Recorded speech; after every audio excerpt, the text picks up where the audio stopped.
Doctor, look. Stand aside, nurse. I'm Dr. Homebrew. Stand clear.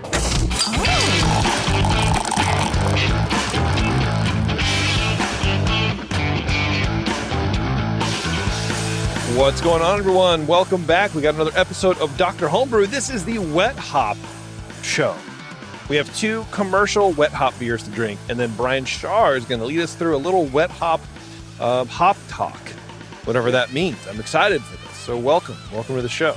It's wet hop season, and you're going to be seeing these wet hop beers pop up. And so I feel like we should definitely give you a little rundown about what a wet hop beer is, what it isn't, and what they taste like and what they shouldn't taste like, to be honest with you. Because wet hop beers, there was a lot of bad wet hop beers in like the late 90s, early 2000s. They were just like, there sure were steeping sticks in wort and then drinking it. You're like, no, that's not what this is. But I feel like the science and the technology and the drive has all advanced the style kind of forward, and they're really good. So we're going to be going through that. You don't want to drink some stick water?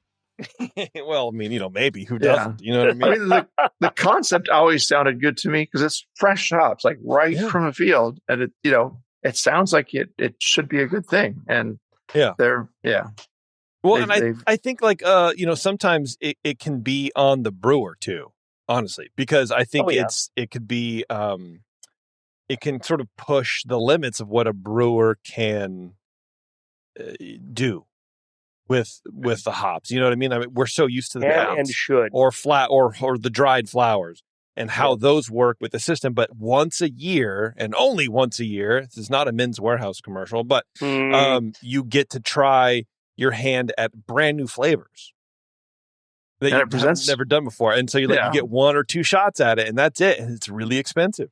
You're getting an agricultural product, and you don't know what it is really. Like it hasn't been analyzed. It doesn't. You don't know the alpha acids and stuff. So it's like, well, let's brew with this, and it's that's such a home brewer / craft brewer thing to do. It is. And a lot of them are getting really good at it. So let's have some fun. Yeah, absolutely. What should we do first? Let's tell you what. Let's drink one of these beers.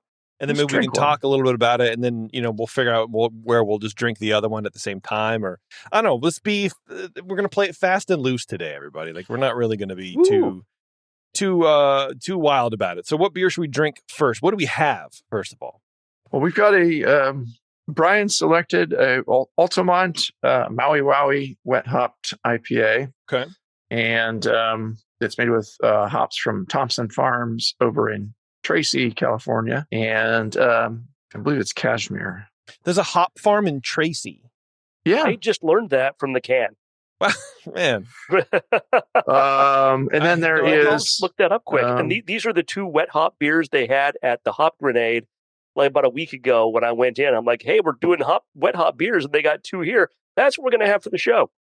Yeah, the other one is called Scissor Hash, and it's from Ghost Town. It's a Strata fresh hop beer IPA. This one's a little stronger, so I'd say probably start with the Maui and go to the slightly stronger one. The Maui's 6.5%. Okay. And the local hops, and so that's I've had it at the brewery and in the cans. I bought a few cans of it. Nice.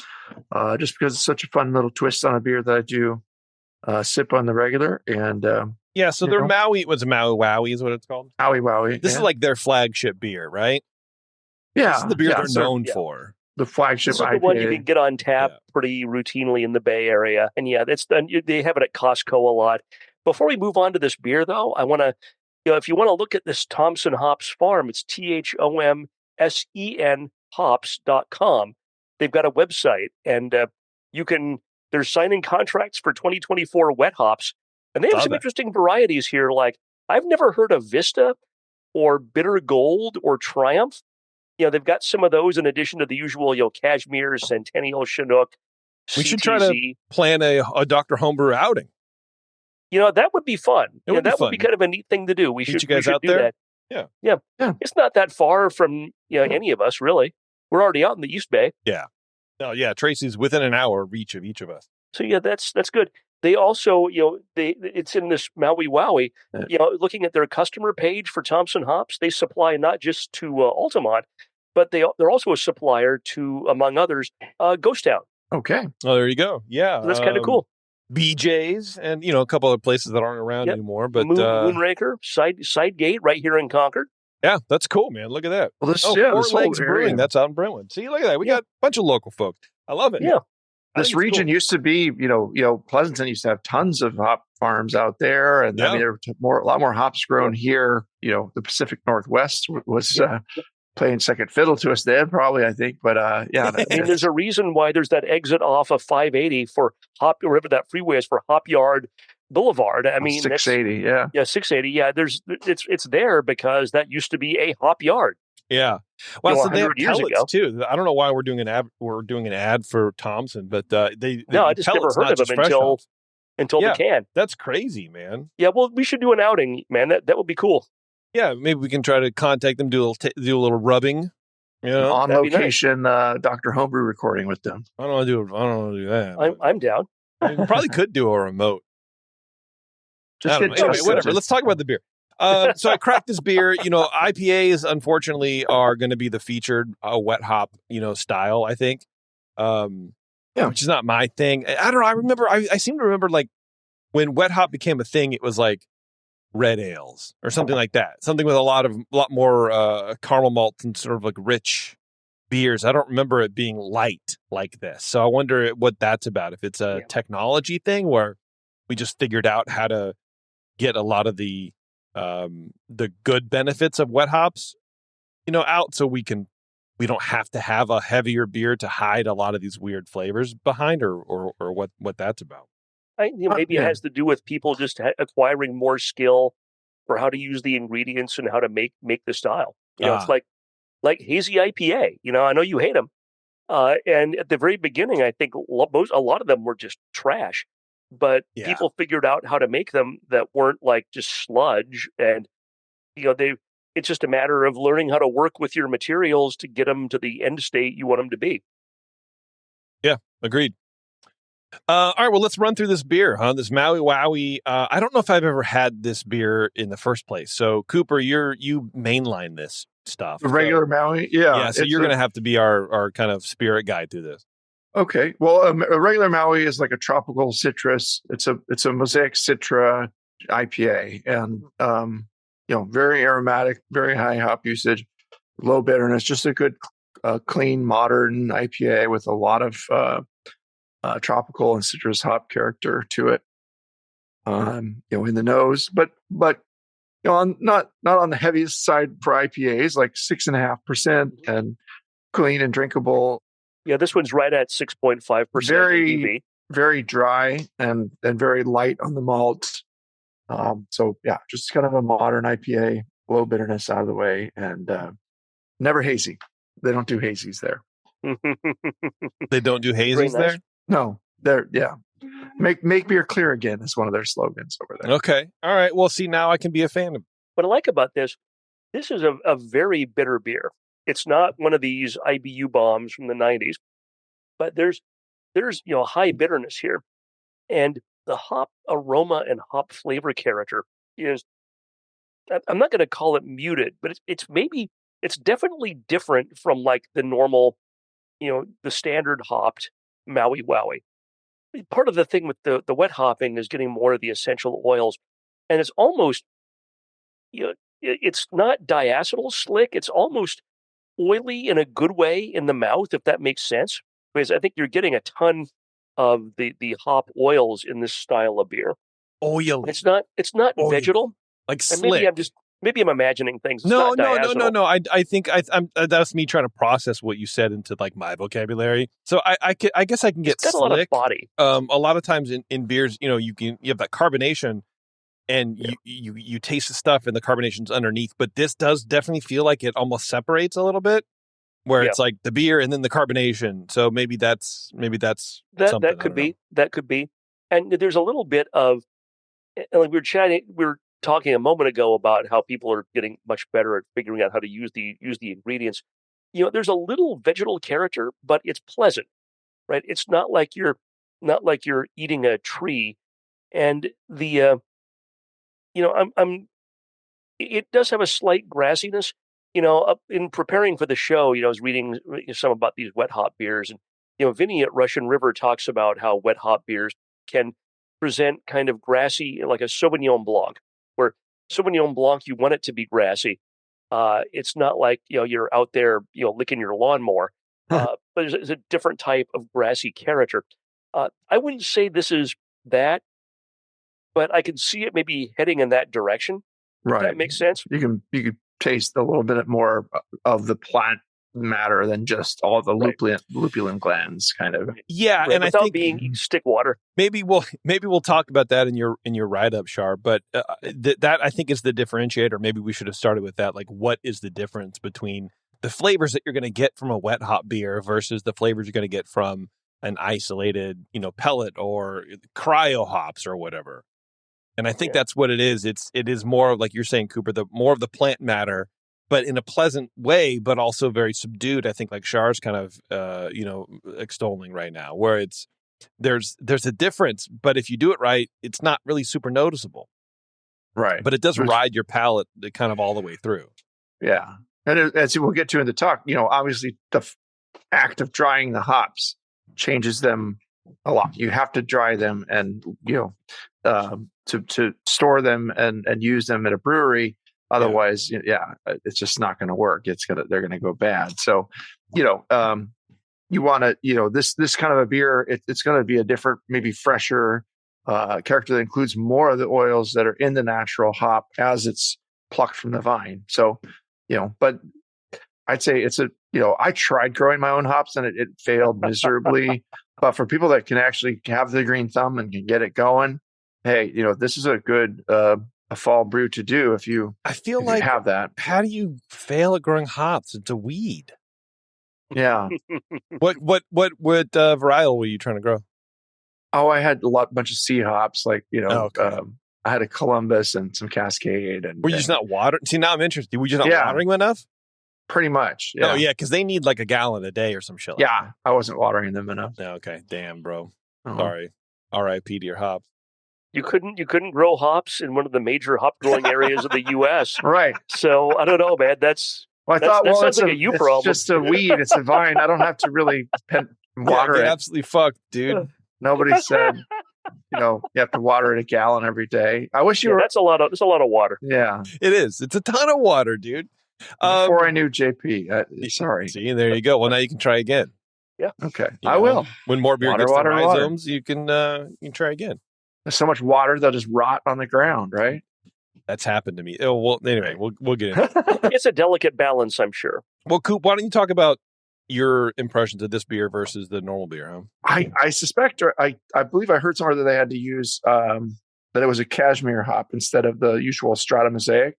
So, which is going to give a little, kind of a tropical dank instead of just the tropical, like sharp citrus that you get with Citra Mosaic. And there is a little bit of a dank quality underneath it. A lot of that it's featured in a lot of their beers. And there's a hint of that in the Maui as well, I would say. But, it's a complex thing. This has got a lot more of, the dankness. There's a little melony quality to it, a little melon and a little grassiness, but not, again, not that enjoyable, not that awful kind of, grassiness or just putting way too much dry hops in your beer, but it's an enjoyable one, like kind of the Sauv Blanc thing is a good comparison. It's supposed to be there. It seems like it is. Yeah. The body of the beer is the same as the kind of regular Maui. It's nice and dry, but I could agree with the bitterness coming across as a little richer. And I think that, if you don't think you get bitterness from a big whirlpool, with all that plant matter in it, and they probably had to use a ton of those hops to get it to this level of hoppiness. You're gonna get a little bitterness from that. That's gonna boost the IBUs or the perceived IBUs anyway. For sure. I like it. Yeah. I like this beer because it feels like the bitterness is a little bit more drawn out. It's not as focused. It's not in like a cone of like bitterness. It's all the way across. Right. It's a wider. It's like a 180 kind of thing. It's not like that high alpha bitterness that saying. You're using Magnum to bitter, and all you're going for is the bitterness. You just boom, hit it with a bitter shot. This many IBUs, and it's just it's great alpha. Yeah, it has a lot more. It has a lot more on the edges, and it's consistent. And it's almost like you take that bitterness and you don't focus it, but you stretch it out. It's the same amount, and so you still get that same quality, but it feels like less bitterness, and there's more range of flavor. Maybe that's what it is. But yeah, I like it. I almost feel like an IPA is not a good focus for wet hop beers. Oh, well, what would you use it in? I would like a lower alcohol beer, one that's not going to be super killed with flavor and the bitterness and the alcohol burn. I would like to taste the nuances of the wet hops personally. How about like a West Coast Pils or something? Yeah, something like that maybe. Or sure. Pale ale, nice little pale ale. I wonder what like an English mild would be, or a best bitter wet hop. I don't know, man. Well, in preparing for the show, I learned that the wet hop beers got introduced to the U.S. by Sierra Nevada about 20, 25 years ago, because Steve Dressler was in England, or somebody from England was visiting Sierra Nevada and was talking about making wet hop beers in the UK with UK hops, probably EKG, something like that. Yeah. And Dressler was like, "Oh, you mean using whole cones? We do that all the time." They're like, "No, I'm using them right at harvest. Taking them within 24 hours and putting them in." So, as far as I can tell, that's going to be the first ones that were done in the U.S. I could easily be wrong. I'm not trying to. No, it seems familiar now that you say that. Northern Hemisphere harvest beer, or whatever. Yeah. But I'm not trying to, kiss up to Sierra. But, in the core of what I've found, it seems to be, like a lot of things, it was started in the UK and then, made its way to America for our own American interpretation. Yeah, right.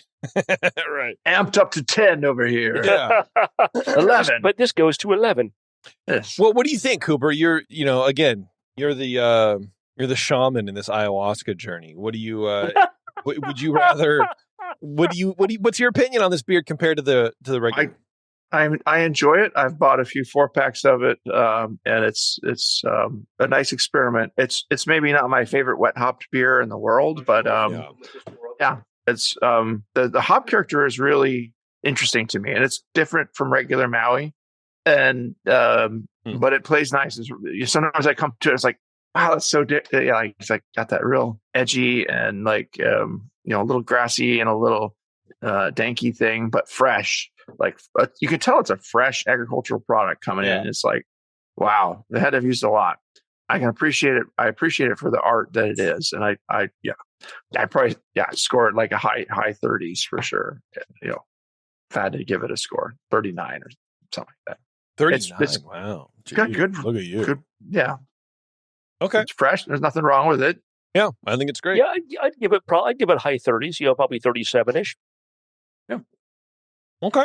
Yeah, there's a taste, there's a flavor that kind of lingers on the palate for me that I instantly think like red ale. And maybe that's why I would want to see it in a different format. Maybe because my first like really favorite kind of, wet hopped was a wet hop like Rogue, which I believe they did the Saint Rogue Red as a wet hop at one point. But someone at the bar at Altamont who drinks Maui, right? Like that is what all they pretty much drink. And they tried this beer and they said, to me, it gave me kind of more of a malty impression than the regular Maui. I thought a little caramel malty. character. That's interesting because underneath the caramel, it's not toasty, or it shouldn't be caramelly. And I doubt there's any whiff of caramel malt in there. But it was just funny to hear that. I was like, wow, okay. Yeah, I wonder if they adjusted their malt bill to take for the wet hopping just based on experience. I wonder if that was something that was. I mean, do you think they didn't put any caramel in? I'm sure they didn't. Yeah. Okay. It's just got to be base malt. I think it's just the flavors of that we don't normally get that are normally filtered out in the pellet form. Yeah. It's got to be something like that. I mean, that stick The soaked stick flavor. Exactly. Well, yeah, cool stuff. Char, good job, man. Okay, let's take a break. Let's come back and let's jump into what a wet hop beer is, what hops are, and we'll go from there. Sound good? Sounds good. Yeah. All right. Hang on, everyone. It's Dr. Homebrew. We'll be right back.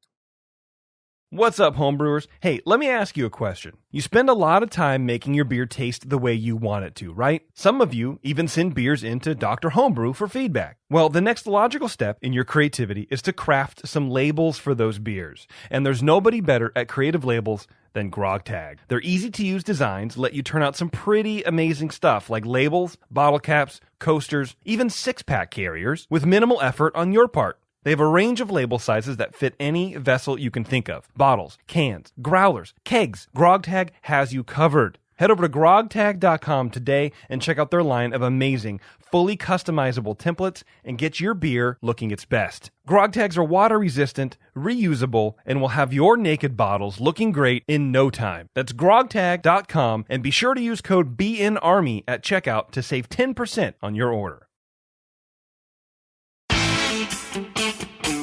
I'm sorry to tell you this, but we're going to have to pour you out. Back to Dr. Homebrew.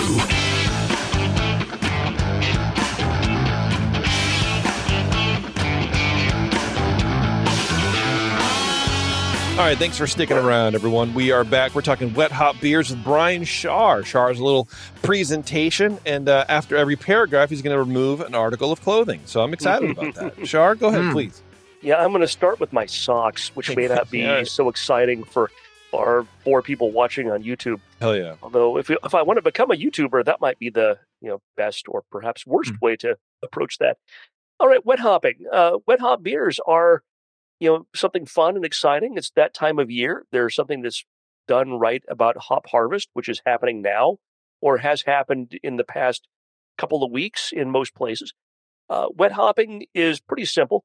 It's just adding freshly picked hop cones to your beer within 24 hours of them being picked. Why 24 hours? Because if you wait more than 24 hours, they start to get moldy. And nobody wants moldy stuff in their beer. No. Malt, hops, whatever. No. So the wet hops are totally unprocessed. They're simply picked, put in like a bin, and then you put them directly into your kettle or whirlpool or wherever you want to use them in your process. So why do people do wet hopping?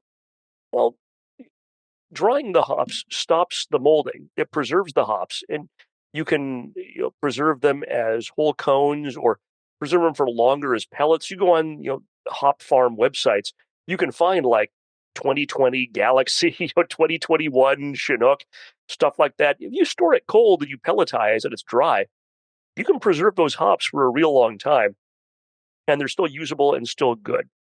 The problem with the drying process is that it evaporates a lot of the hop oils. It evaporates or modifies other flavors. So it reduces some of the flavor components of the hops. And that's the reason to wet hop, is to try to capture some of those flavor components. It can be a unique flavor profile. Like I was saying earlier, Vinny Chilurzo calls a lot of these wet hops brassy, like Sauvignon Blanc, which I didn't quite get that from the Maui Wowie. We'll see about the Scissor Hash a little later. Yeah, I mean that's such a wine guy. Like I come from wine, so I'm gonna such a Napa thing to say. Oh yeah, and you get the aroma and the flavor from the oils and other components.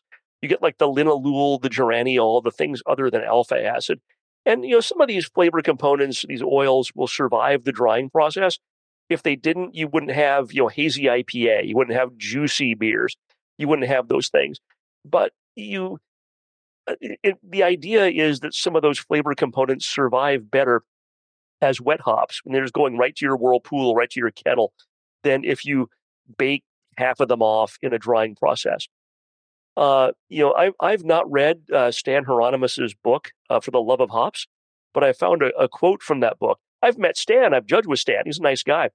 And he's a smart dude, and I have no reason to doubt this. He cites research that shows that the essential oils increase and can change dramatically right at the time in the days before hops get picked. And we know from Simcoe and the cattiness and things like that when you pick hops makes a huge. It varies variety to variety, and it varies by your terroir and your latitude and all that stuff. When you pick your hops, makes a big difference about how those hops taste. Right. Yeah, they're reaching that point where they're fully grown, and you pick at the height of their plumpness before the vines start to decline and things start to dry out a little bit or whatever. It's just it makes sense that they would change a lot in that time frame. It seems like to me. I'm not no agriculturist. But, no, it's a good point. But the way you said that made me think. Hops. Maybe it's like peaches or apples, where they're quote unquote ripe at a certain time, and trying to figure out when they're ripe to pick them is important. And you don't want to pick them right at the peak of ripeness, because then they're going to do nothing but decline. You want to maybe pick them a day before they're quote ripe, and then you'll get the flavor you expect. But this what Stan says makes a lot of sense, that these oils increase and can change right before picking. And his belief is that wet hops are going to produce different odor compounds from those essential oils than dried hops. That also makes sense, because I like apples, I like applesauce, but they're different. And what makes a fresh apple is going to get, and JP's, of course they're different. He's like, what the fuck, Shar? What are you talking about? Funny. This? We're like, I like apples and I like applesauce. I like apples. You're like a big child. I like applesauce, or apple pie. But when you cook the apples, they taste real good. Like apple pie is good. Well, but it's different. It's only good because you put a bunch of sugar and spices in it. But cooked apple on its own, no, dude, that sucks. That's a good point. You stick an apple over a campfire, it's probably going to be fucking inedible. You don't want to eat that shit. No. But dubious food. But when you cook something, it can still be good versus when it wasn't cooked. But it's going to be different. Well, you know what? Actually, to stick with your apple analogy, it's like a fresh Granny Smith versus those apple rings, dehydrated apple rings. Yes. Because those are still great, and you get the core flavor, no pun intended, but you miss a lot of that nuance that gets lost with the moisture, and the skin and all that kind of stuff. Yeah, that's exactly right. Yeah. It's exactly right. So that's it's a way to wet hopping. You only do it once a year. It's a way to play with some agricultural ingredients. We were talking about this earlier in the show. You don't know exactly what you're going to get. You're just taking a chance on some grower you have a relationship with, and you like the hops they make, and you're just going to take, a few bushels and just shove them into some beer and see what happens. Trying to do something cool and different and unique and fitting with the season. Exactly. And that really appeals to craft brewers and to home brewers, just to do something different for the sake of doing something different. And sometimes it's great, and sometimes it's not. One of the wet hop beers that's maybe a little bit easier to get. These are beers you can't always get very readily in a lot of the U.S., and it's not even as big of a deal in the Bay as it used to be. But, Sierra Nevada, their Northern Hemisphere beer, that's available now on their website. And there's about 8 or 10 states they ship to. So if you're in California, they definitely ship there. If you're curious and want to try that, again, I'm not trying to ingratiate myself with Sierra Nevada. It's just the fact they're a large craft brewer, and if you're in one of the states they ship to and you want to try these beers out, that's a way you might be able to get a hold of one. Also, it's as we record this, it's September 26th. By the time when this show hits the Podwave archive things and it's able to get downloaded, it's run to your local good beer store if you're curious and see what they got, ask them what they got for wet hop beer. It's the time when they're going to have it. So typically people will add these wet hops to like the end of the boil or to a whirlpool. And people have to add a whole lot. Again, Russian River, they make a beer called Hop Time Harvest. Vinny, being Vinny, does 2 wet hop additions, one in the kettle at the end of the boil, and then he does a second harvest after fermentation, and then kind of dry hops with the second harvest wet hop. See, and so these hops being the prices that they are, and ingredients the price that they are, and the labor, like I think you gotta be either insane or a genius or both to want to do that. Like that, to me, there's so much risk involved in that. Yes. But so there's a lot of risk, and that's what craft brewers and home brewers do. I mean, you do some creative stuff, and maybe we all don't do as much crazy creative stuff as we did 10 years ago, but some of those crazy creative things were nonsense. So I sort of feel like the creativity and the creativity is still there, but it's less so. I think the craziness is gone for the most part because all that shit's been done.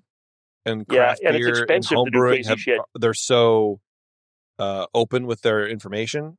Yeah. Mm-hmm. So it's like, oh, don't do that. And I will always go back to the example of John Plissé years and years and years and years and years ago, where he brewed a beer with every single grain that we had in stock at More Beer just to see what happened. I'm like, that's going to taste like shit. Are you both frozen? Mm-mm. No, Cooper's there. Shard's fucked up. Anyway. I'm enthralled with your story, JP. Oh yeah, sure. It's so amazing. Yeah. Yeah, I don't know. I feel like there's. And did it come out horribly? Yeah, it was awful. It was terrible. It was awful. Yeah.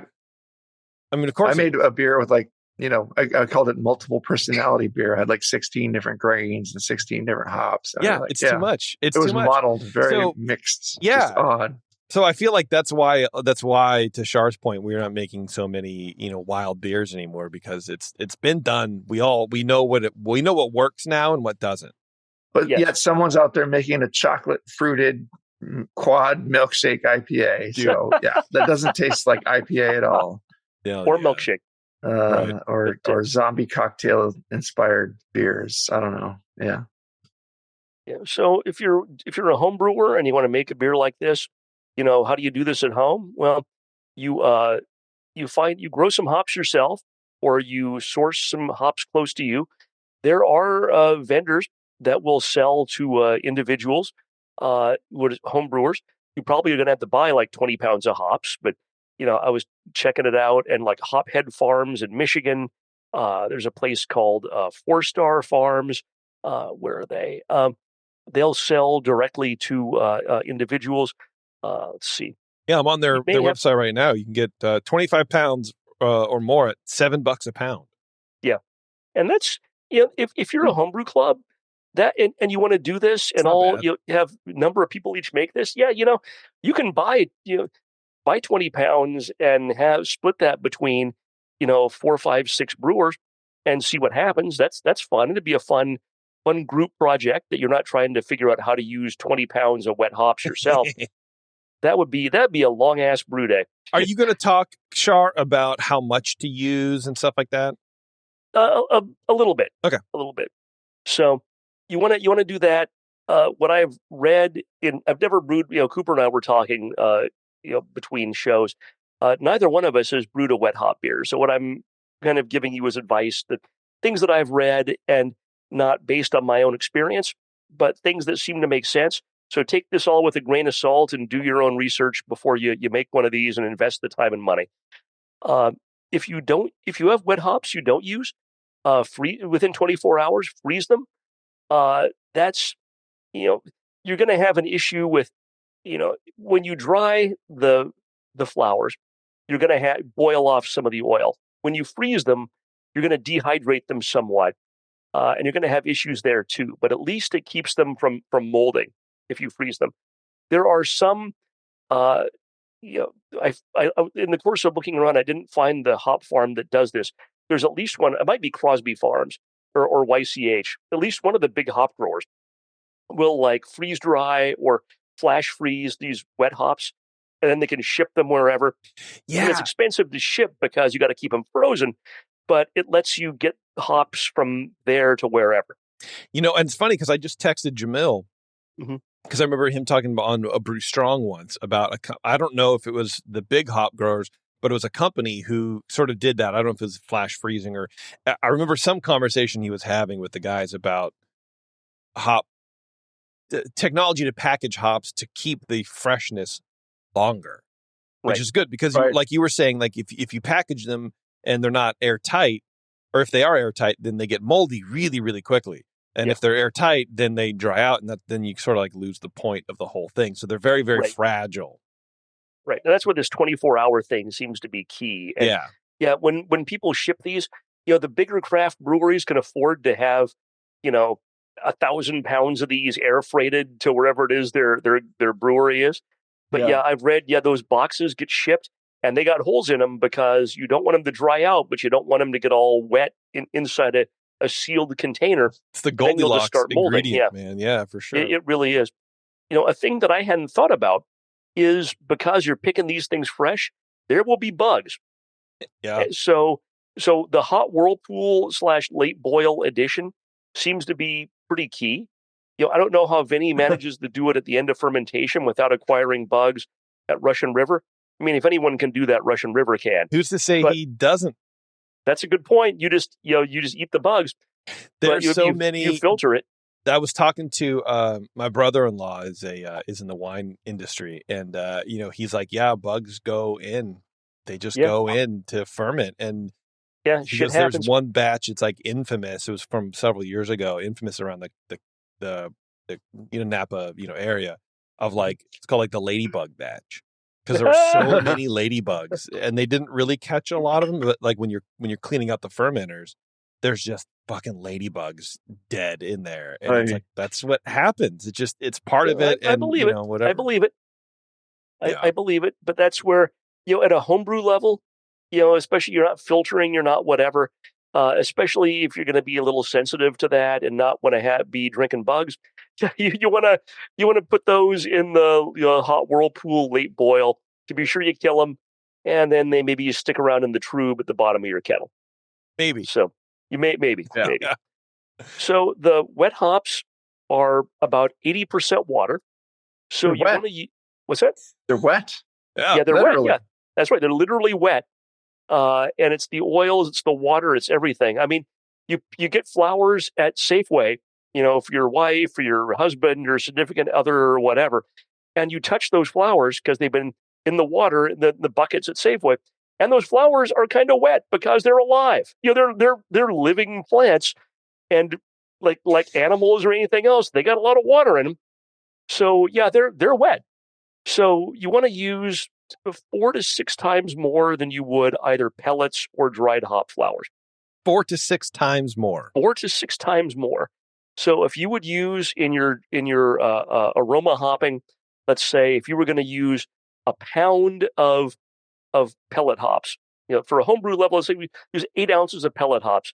You probably want to use let's say 40 ounces of suddenly hops, that 20 pound bale of hops you're buying doesn't go as far as with as many brewers, right? That's exactly right. Yeah. Oh, well, sorry. Only 3 of us can brew, guys. Yeah. Sorry. Exactly. Exactly. Yeah. But I mean, the other thing is too, with all that moisture in the hops, you also have to account for it in your water additions. Like it's water being added to and with that much you do being added, literally. Yeah, you do. Yeah, when you're adding you'll miss your gravity. You're adding if you don't. 3 or 4 pounds of wet hops and they're 80% water. How many ounces of water is 0.8 times 3 pounds? You're getting like maybe 2+ pounds of water. I don't know what that volume works out to be, but it's not inconsequential. You could miss your gravity by a few points for sure. Yeah. It's not a crazy amount, but you do have to adjust a little bit if you want to. If you're nuts about hitting the right numbers and stuff. Yeah, for sure. Yeah. Okay. I never would have thought of that. And I was actually going to ask, do you think that the water? I don't know how to say this, so I'm just going to ask it, and I want you to, if it's a dumb question, just forget that I even asked it.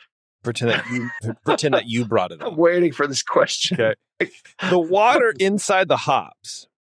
Do you think that the water? I don't even know how to phrase it, man. Do you think the water impacts the flavor? Sans hops, right? But like the quality of water, the type of water. The minerality in the water, let's say, or whatever. impacts the well, it's a part of the agricultural product. It's I know, but it grew in the plant. It's a good question. Came up from the ground. It filtered through the plant. Well, they suck up your wort too. So it's unless you squeeze them, like squeeze that bag or put them in a colander and squeeze them out. I mean, you're adding water, but it's also sucking up wort that you would ideally want. And then squeezing has its own issues because that can potentially. I don't know. I always worry about squeezing anything because are you getting flavors out that you really don't want to be green, out? Chlorophyll kind of flavor. Pushing stuff out. You don't want to. I never believe in that, by the way, because like people go, "Oh, it's like squeezing a tea bag." It's like, yeah, but most people make their tea with boiling water, and that fucks it up anyway. Like you're not supposed to do that. That's a good point. So it's already fucked. But I guess another way to ask it is if you took, and this is dumb, but I'm going to say it anyway because I'm stupid.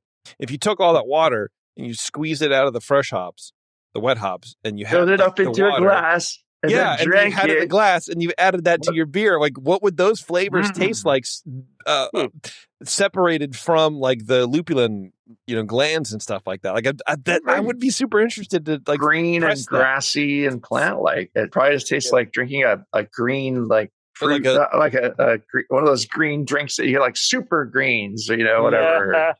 Like drinking a kale shake. Kale shake. Because some of that stuff is getting it. That's I guess thinking about it, that's the green grassy stick stuff that we're talking about that lends the extra flavors to these beers. It's still comparatively less than what's the malt to use, I think, but sure, using ounces rather than pounds for but in a homebrew scale. But all right, exactly. The last thing I was going to say, we're done. Last thing I was going to say, and then Cooper may have some other thoughts about this as well, or you Jason. Because you're going to be using such a high volume of wet hop, you might be putting in 3 pounds, of wet hops in your kettle. They'll take up a lot of room in your kettle, and if a lot of people, at various times throughout the years, I've had a kettle that was drastically undersized. You need to think about that. If you're brewing and you're always got your water like this far, you're a half an inch or an inch from the top. That's not a good idea because you're gonna boil over. You're not doing you don't want to boil over on your stove or out in your yard. It sucks no matter where you do it. Yeah. So you either need to think about getting a bigger kettle, borrowing it from a friend, going out and buying that new one finally, or dropping down your batch size because it's those wet hops. Sometimes with pellet hops, you can kind of just get away with adding more because the volume isn't that high. You can add more, and they seem to just dissolve in your wort, and your kettle size is fine. The wet hops are going to they're going to weigh a lot, and they're going to take up volume. And if you don't account for that, you might have a lot of cleanup to do after you're done.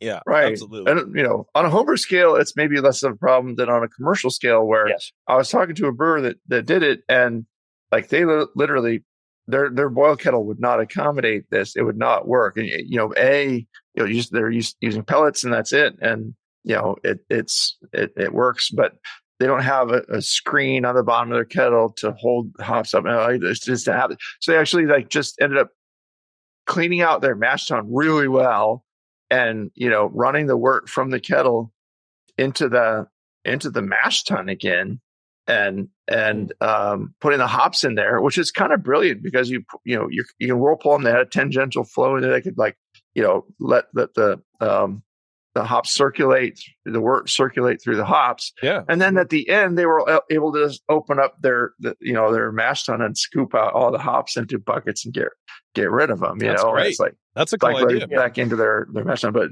the same brewer told me too. They were brewing, and the FedEx flight, the freight got delayed.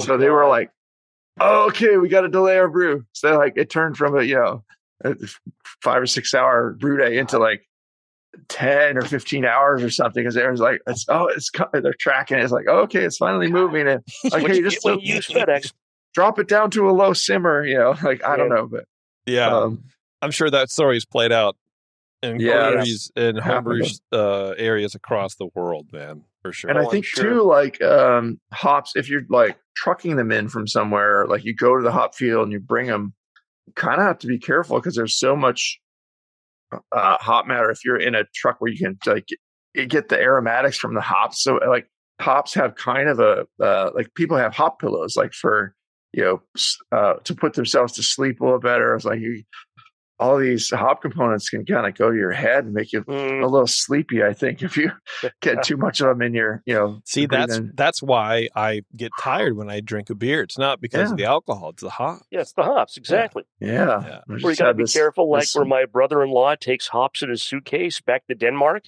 when he's in America, and he's got they open up his suitcase, he's got like 5 pounds of weed. He's got to explain, no, these are hops. It's okay. What is this? Yeah, it's fine. Very good, Shar. Thanks, man. Thanks for putting that together. No, certainly. And for homebrewers who want to learn more, Homebrewers Association has an article. Just search on Homebrewers Association. Our friends at More Beer just search on there for an article called Brewing Fresh Hops. I was checking their website to see if they might sell wet hops. And they don't appear to do so. It's probably such a niche product. It'd be kind of a waste, but it's hard. It's hard to do because it's like because you're the middleman. Basically, it's not going to come from More Beer.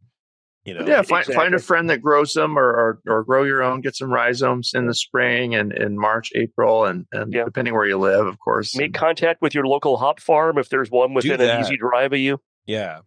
Do that for sure. And I've heard that hops are sort of like overabundant now, so they're probably decent price. Nice. I think some of this came up during like 2008, like the hop crisis, when hop prices started going up really crazy. People were like, the hop crisis. Cool. Interest in you guys want to drink this Ghost Town Scissor Hash? Yeah, well, we're going to take a quick break and we're going to come back and we're going to do that and wrap it up. So hang on, everyone. It's Dr. Homebrew, wet hop stuff, baby. We'll be right back. Hello, fellow BNers. This is Sully from the 21st Amendment Brewery located in San Francisco, just 2 blocks from Giants Park. Before Nico and I opened the 21A and before I was a professional brewer, I homebrewed on my small 4-burner apartment stove in a back house in Santa Monica, California, making my extract brews before graduating to the daunting idea of all-grain brewing. Homebrew books and information was hard to come by back then. The internet hadn't been invented yet, along with other things we take for granted today, like electricity and potable water. One thing I wish I had back then when I was learning was a radio show that could teach me the ins and outs of brewing and answer questions that I had about homebrewing, a resource for making great craft beer. The 21st Amendment Brewery is excited to be a proud sponsor of Dr. Homebrew, a great show that teaches you what you need to know about making incredible beer. Good stuff. Listen up, you might learn something. I certainly did. And thanks for your support. Tasty Crack Kings. The leader in affordable, high-quality kegerators is here. Introducing Komos, the kegerator designed with serious beer drinkers in mind. It features an all-stainless steel draft tower, a major upgrade over traditional chrome-plated brass towers, and Komos keeps your new tower cold with their air-cooled tower fan, wrapping your beer lines in frigid coolness. Your beer is poured from innovative forward-sealing faucets that don't leak, so they stay cleaner for longer. Dual gas inlets on the rear of the fridge allow you to run both CO2 and nitrogen gas. Serve your beer with CO2, serve your kegged wine, or even cocktails with nitrogen. The digital temperature display has the largest range available, allowing you to use the Komos kegerator for fermentation if you need to. And now Komos kegerators ship with duo-tight draft fittings for that click-to-connect assembly we've all dreamed of. Buy direct from KomosDraft.com and receive free shipping on your order. That's KOMOS Draft.com.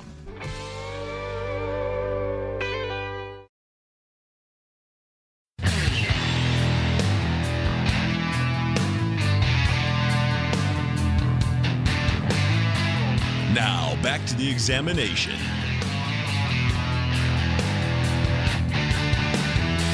All right, thanks for hanging on, everyone. We are going to crack, actually, I've already done it because I'm an overachiever, this Ghost Town beer called Scissor Hash, I believe is the name. And it is a wet hop beer, and I kind of like it. It's very different. I put that Altamont in the other room because I would have loved to taste them side by side, but it's a great beer. Cooper, is this a beer you've run across in your? No, your but travels? I had another Strata hop, and it was the brewer that I was talking about. It was Craig from Shadow Puppet did a collab with Del Cielo, and they made up in Martinez, and they made a wet hop Strata beer, and they brought it. We had a talk on wet hops at our last Mad Cybergist meeting at Shadow Puppet, and he brought some of that beer for us to share and taste together. And we also had the Maui wet hop there too. So it was like two competitors' beers coming in, but their Strata wet hop smelled a lot like this one does that we just opened up. I'm like, that the Strata hop, and I don't know if it's also from Thompson Farms, but they you said these guys source from there. I'm not sure where they source these, but it's I believe that like I said, the Del Cielo ones were flown in from the Pacific Northwest, but it was Strata, and this may have been the same flown in from the Northwest. I would imagine. I mean, if you're a Bay Area brewery and you want to do wet hop beer, and you have a wet hop, if you have a hop farm in your backyard, you're gonna use it, even if maybe it's a little bit, Yeah.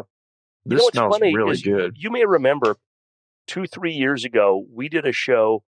We were going to start doing some single hop beers just to try them, and we did Strata, and then we stopped. And we did like 2 Strata single hop beers, and we didn't like either one that much. And that was kind of the overall opinion. I was wary of this beer based on that. I really like this. I think this is really, I think it's really well made. It's a powerful beer. It's 7.2%. Yes. It's much less amber than the Maui Wowie.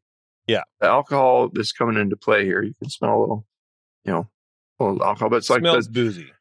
Yeah. Yeah. But there's, I think that the Altamont beer was a little bit of kind of a one or two trick pony kind of. It had that, some of the, the melon and grass and a little bit of dank underneath there or two, but I'm gonna go get it. This one's a little brighter, tropical up front to me. Agreed. And diesel, tropical diesel and citrus. Yeah.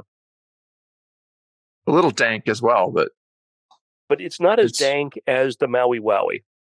It's complex and harmonious, I think. Yeah. Yeah, agreed. I haven't tasted it yet, so yeah. For being a one hop beer, the Maui Wowie, they don't tell us like what the hops are here. We know it's, they're from Thompson Farms, but they don't tell us what variety or varieties. You were saying you think it's cashmere. Yeah.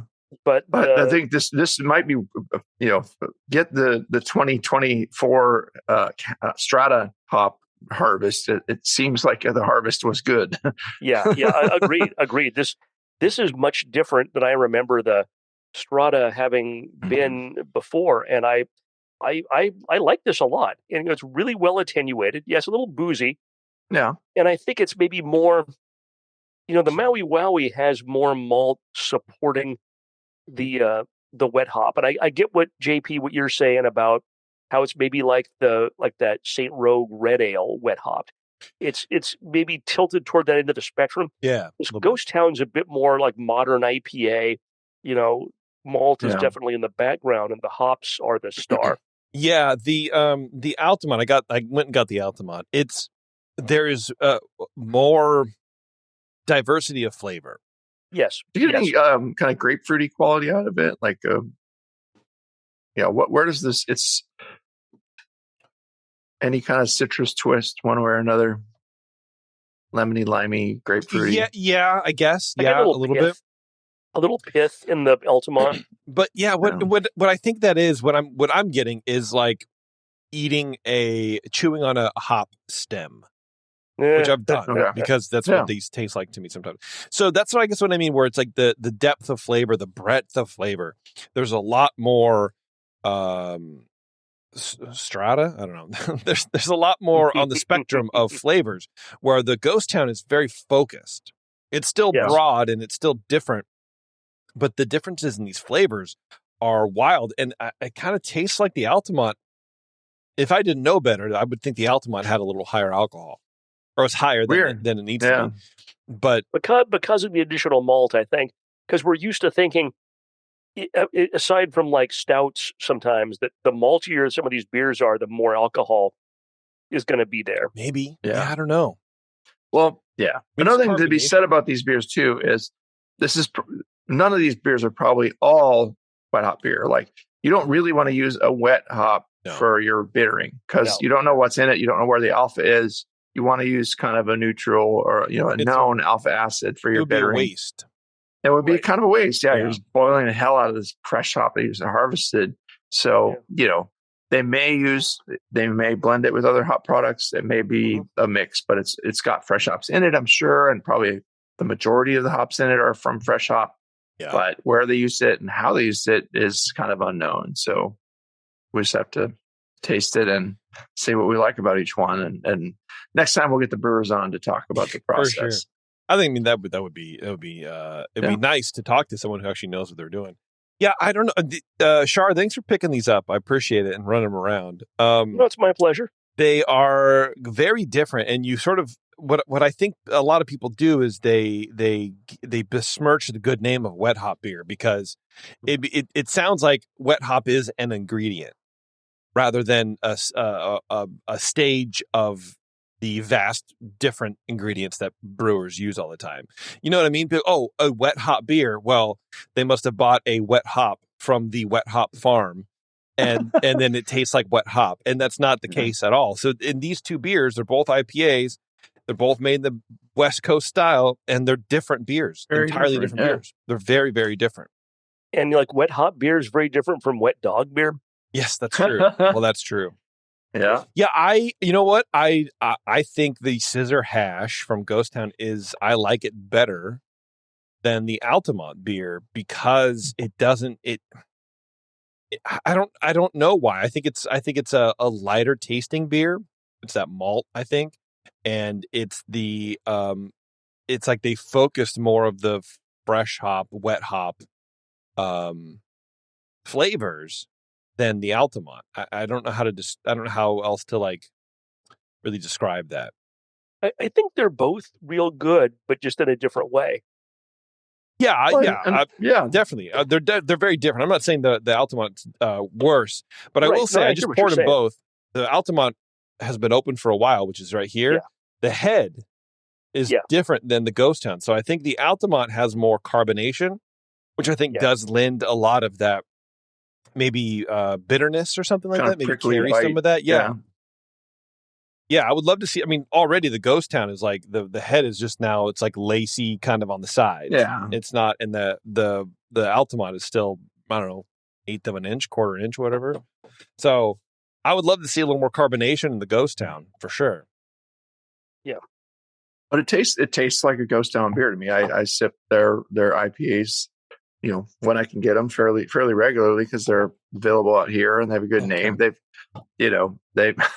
won a few awards in recent years and people know them. They have a good reputation but I enjoy tasting them. I enjoy going there. When my brother came out, I took him to Altamont and Ghost Town. We had good beers at each one and very good beers at each one. Ghost Town has a certain flavor to their IPAs that there's a brightness to the late hop character that I really like about that. And it has also, I'm getting kind of a diesel-y flavor in this one that is not in the other one. It's like a Nelson, a sharp little diesel-y. And some people hate that. If you don't like diesel-y beers, this one's probably not going to. I don't like diesel-y beers, but I can deal with it. It's like cat piss. I can deal with it. Yeah, you accept it. But there's a saturation point. There's a fine line between tropical and straight, like drinking diesel fuel, right? Yeah, I'm going to blend them. And then we're going to get out of here. According to Untapped, Ghost Town gets these hops from Coleman Hops in Oregon, which is just north of Salem. Okay. All right, there you go. Blended, it's pretty good. Blended, I get a lot more tropical, like green mango. Yeah. Kind of thing. I look blended. The sum of the parts are definitely better than the individual parts or whatever I said. Okay. All right. Well, everybody across the country, go get yourself an Altamont Wet Hop Maui and the Scissor Hash from Ghost Town and just blend them together. And blend them together, man. Or you know what? Just go to your local good beer store. When this podcast comes out and you listen to it, go to your local good hop store right now, right away. When you hear this. and just go see what wet hop beers they got, man. Just go check them out. Support your local good beer store and do yourself a favor and drink one of these, no matter which brewery it's from. Here's what I want to do. Here's my pitch to all the commercial brewers out there who listen to the show, which is mainly Barry from Lucky Envelope in Seattle. But thank you, Barry. And maybe how you Dave. doing, Barry? Yeah, maybe Dave Marlalov, whatever. Hi, Dave. Here's what I want people to do. I want them to do a collaboration beer, but not brew a beer. Is they take existing beers that they have and they blend them together into a separate beer. That's their collaboration. I think that'd be fucking hilarious. I think that Dave Marliovovo should drive up to Lucky Envelope because he's going to have an adventure of some kind. He's going to, his leg will come off or he'll make a beer in the back of his car while he's driving or something. And he'll have an adventure and he'll get there and they'll mix them all together and then it'll be fun. And then he'll evaporate into the ether. I mean, knowing Dave, he would take his leg off and then graft it to Barry's back while Barry was passed out in the grain bags. That's what would happen. And probably Warren would have some hilarious things to say about that while he's watching that whole thing. Warren hasn't had a funny thing to say in his entire life. It's evolving. But his Christmas cards are great. Oh, yes. That's true. Well, only because his wife makes him do it.